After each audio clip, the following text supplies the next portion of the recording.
कसं आहे ना, फूल खोडायला फक्त नख लावायचा अवकाश असतो आणि अशी नख लावणारी माणसं आहेत आपल्याकडे।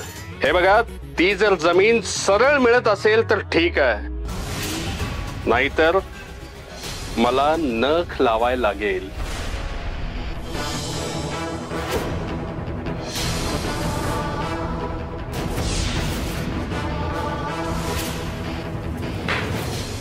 काय हवंय? तू हवायस? तुम्ही कुणाच्या ऑफिसात आहात माहिती आहे ना? कक्कड बिल्डर म्हणतात मला। सिक्युरिटी सिक्युरिटी, चला उठ उठ उठ। काय चाललंय? बॉडीगार्ड बॉडीगार्ड, ए कोण आहात तुम्ही? मी जर एक फोन केला ना तर तुम्ही सगळे गायब व्हाल।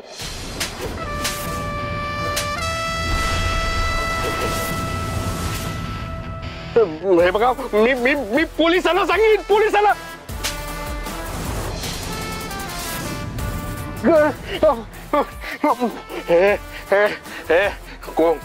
कोण आहेस तू? कोण आहेस? सत्यजित प्रभाकर सुर्वे उर्फ सत्यादादा, सत्यादादा, सत्यादादा। हे बघा, तुम्हाला खंडणी पाहिजे ना? खंडणी पाहिजे ना? तुम्हाला पाहिजे तेवढी खंडणी देतो, लगेच देतो, लगेच देतो। ए साहिल, ए साहिल, साहिल, माझ्या टेबलाकडची बॅग घेऊन मला मारू नका, मारू नका। तुम्हाला पाहिजे ते सगळं घ्या, पण मला सोडा, मला सोडा, प्लीज प्लीज सोडा, प्लीज सोडा। हा माणूस वेल एज्युकेटेड आहे, MBA केलं याने। असा उच्च शिक्षित माणूस का कोणास ठाऊक कसा समाजकारणाकडे, समाजसेवेकडे वळला समजलंच नाही।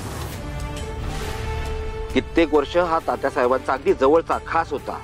याने लोकांच्या मनामध्ये आपलं स्थान निर्माण केलं, इमेज निर्माण केली आणि याच्या या गोष्टीचा तात्यासाहेबांनी स्वतःची इमेज व्यवस्थित ठेवण्यासाठी पद्धतशीर वापर केला। तात्यासाहेबांच्या काळ्या धंद्याविषयी याला काही माहिती नव्हतं, पण नंतर काय माहिती वेगवेगळ्या गोष्टी समजायला लागल्या सर। खरं काय खोटं काय माहित नाही, पण इंटेलिजन्सला अशी शंका आहे की तात्यासाहेबांच्या सगळ्या गोष्टींची याला पुरेपूर माहिती होती आणि त्याला माहित असतानाही तो आपल्याला फसवत होता इतके दिवस। मग करा त्याला अटक। अवघड आहे सर त्यांच्यापर्यंत पोहोचणं, कुठलाही ऑफिसर त्यांच्यापर्यंत पोहोचूच शकत नाही। अच्छा, त्याला लोकांचा पाठिंबा आहे म्हणजे हात लावणं रिस्की आहे। हो सर, खूप रिस्की आहे, पण आपण पोलीस आहोत, कायदा जपणं आपलं काम आहे।